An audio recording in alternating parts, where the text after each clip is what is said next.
안녕하세요. 우리 뉴프런트 성도 여러분. 화요일 5분 아침 묵상 오신 것 환영합니다. 자, 오늘은 공의와 자비의 교차로라는 제목으로 우리 하나님 말씀 함께 창세기 49장 말씀 나누겠습니다. 창세기 49장은 야곱의 유언적인 예언이 담겨 있습니다. 야곱은 12아들들을 불러놓고 공식적인 유언을 남기게 되죠. 먼저 첫째 르우벤에 관해서는 장자죠. 그리고 영예가 드높고 힘이 세다. 그리고 그 힘이 거친 파도 같다. 하지만 또 아버지와의 첩과 동침하는 그런 범죄를 저질렀기 때문에 으뜸이 되지 못할 거다, 이런 얘기를 합니다. 그리고 시몬하고 레위는 단짝 형제로 칼을 휘두르는 그런 난폭한 성격의 소유자들이다, 이렇게 말하죠. 그래서 이 사람들은 이스라엘 자손 사이에서 뭉치지 못하게 되고 분산시키고 흩어질 거다 예언합니다. 유다는 사자 새끼에 비유됩니다. 아무도 건드릴 수 없는 존재라는 거죠. 특별히 유다 자손에게서 임금의 지휘봉이 떠나지 않고 통치자의 지휘봉이 자손 만대까지 이를 거다, 이런 예언을 합니다. 권능으로 그 자리에 앉으실 분이 오시면은 만민이 그에게 순종할 거다 말씀하죠. 장차 오실 메시아에 대한 예언이죠. 자, 이 예언은 실제로 유다 자손으로 오신 예수님에 의해서 성취가 됐습니다. 야곱의 유언을 우리가 보면서 우리는 하나님의 공의와 자비의 교차로를 봅니다. 르우벤과 시므온과 레위가 저지른 범죄에 대해서 대가를 치르게 하신 하나님의 공의를 보죠. 뿌린 대로 거두는 모습을 보는 겁니다. 그리고 또한 이들의 범죄에도 불구하고 이들을 완전히 버려버리지 않으시고 그들에게도 유업을 주시고 땅을 주시는 하나님의 자비를 봅니다. 먼저 우리는 공의의 하나님에 대해서 알아야 합니다. 하나님은 공의로 세상을 다스리십니다. 하나님은 당신의 자녀들을 공의로 디스플린 하십니다. 죄에 대해서는 그 대가를 치르게 하시죠. 그래야 다시는 똑같은 죄를 저지르지 않기 때문입니다.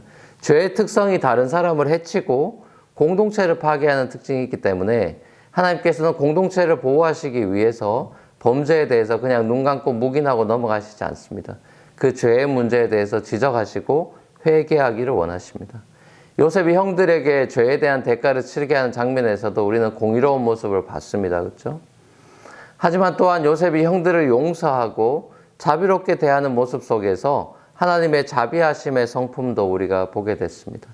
하나님은 당신의 언약 백성들에게 한없이 자비로우신 분이십니다. 자기 백성의 죄와 잘못에도 불구하고 끊임없이 용서와 자비를 베푸십니다. 언약에서 이렇게 내치지 않으십니다. 버리지 않으시죠. 끝까지 끌어안고 그들을 훈육하시고 인도해 가십니다. 이런 하나님의 모습은 예수 그리스도 안에서 새 언약을 맺은 신약의 성도들에게도 마찬가지죠. 하나님께서 아브라함과 맺은 언약 때문에 그 자손들의 허물과 죄에도 불구하고 결코 버리거나 떠나시지 않고 끝까지 그들을 돌보고 이끌어 가시듯이 예수 그리스도 안에서 새 언약을 맺은 성도들의 그 죄와 허물에도 불구하고 우리를 결코 버리시거나 떠나시지 않는 것을 보죠. 공의로 우리를 훈육해 가시고 우리가 저지른 죄에 대한 대가를 치르게 하시지만 우리를 끝까지 용서하시고 자비를 베풀어 주시는 것이죠. 예수님의 십자가에서 우리는 하나님의 공의와 자비가 크로스된 것을 봅니다. 십자가가 바로 하나님의 공의와 자비의 교차로입니다. 사랑하는 우리 성도 여러분, 하나님의 공의로운 성품을 깨달아 악이 아니라 선을 이 땅에 뿌리십시다. 그리고 우리의 죄와 허물에도 불구하고 우리를 그리스도 안에서 70번씩 7번 용서해 주시고 자비를 베풀어 주신 하나님께 감사하며 그 성품을 찬양하며 살아가십시다. 오늘도 신실하신 하나님의 공의와 자비 안에서 선을 행하며 살아가는 복된 하루가 되시기를 우리 주님의 이름으로 간절히 축원합니다. 같이 한번 기도하시겠습니다. 사랑과 은혜가 풍성하신 아버지 하나님, 오늘도 우리에 대해서 공의로 그러나 자비를 베푸신 하나님의 공의와 자비의 교차로인 십자가 앞에서 하나님이 우리를 사랑해 주시고 또 훈육하시고 또 인도해 가시고 또 용서해 주시고 자비를 베푸시는 그러니까 은혜로우신 하나님 아버지를 우리가 감사하며 당신의 성품을 찬양하기 원합니다.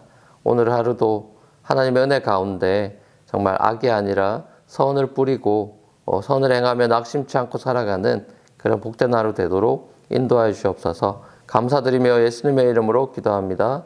아멘. 자, 오늘도 복된 하루 되십시오. 감사합니다.